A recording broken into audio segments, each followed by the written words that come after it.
Howdy Modi বা namaste Trump Trump মোদির সখ্যতার ছবি একাধিকবার প্রকাশ্যে এসেছে অতীতে, কিন্তু দ্বিতীয় ট্রাম্প সরকার ক্ষমতায় আসার পর নয়া নির্দেশিকায় আশঙ্কা উদ্বেগের দোলাচলে ভারতীয়রাই। वर्ड्स ऑफ कैंडिडेट ट्रम्प, अब की बार ट्रम्प सरकार। 2016 থেকে 2020 প্রথম ট্রাম্প সরকার ক্ষমতায় থাকাকালীন মার্কিন প্রেসিডেন্টের সঙ্গে প্রধানমন্ত্রী নরেন্দ্র মোদীর ঘনিষ্ঠতা ছিল চোখে পড়ার মতো। মার্কিন মুলুকে 2019-এর নির্বাচনী প্রচারে সশরীরে ছিলেন নমো। প্রবাসী ভারতীয়দের মাঝে ছড়িয়ে দিয়েছিলেন ভারত মার্কিন সুসম্পর্কের বার্তা। তবে ট্রাম্প মোদীর সখ্যতা মার্কিন মাটিতেই থেমে থাকেনি।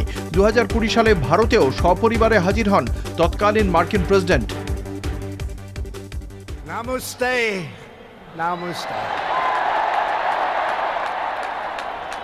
And hello to India. This is such a great honor.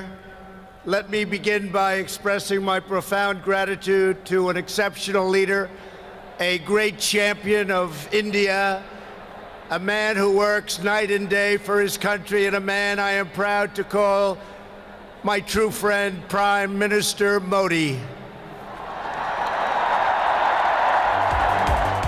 তবে 2020-তে ট্রাম্পের হারের পর বিরোধীদের বিদ্রূপ সহ্য করতে হয়েছে মোদীকে, যার জেরে এবারের মার্কিন নির্বাচনে ট্রাম্পের সমর্থনে সেভাবে প্রচারে দেখা যায়নি প্রধানমন্ত্রীকে।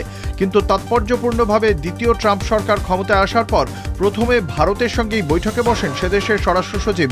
ভারতের পক্ষে 4 দফা দাবি পেশ করেন বিদেশমন্ত্রী এস জয়শঙ্কর। যদিও মনে করা হচ্ছে ট্রাম্প 2.0 প্রশাসনের একগুচ্ছ নির্দেশিকা ভারত তথা উপমহাদেশের দেশগুলির জন্য সুখকর নয়।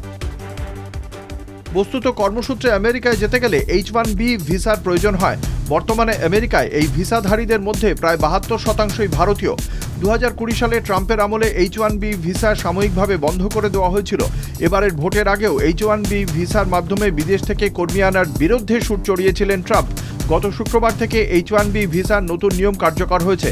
পাশাপাশি নাগরিকত্ব আইনে বড় পরিবর্তন আনায় লক্ষ লক্ষ প্রবাসী ভারতীয়র ভবিষ্যৎ অনিশ্চিত হয়ে পড়েছে সেদেশে।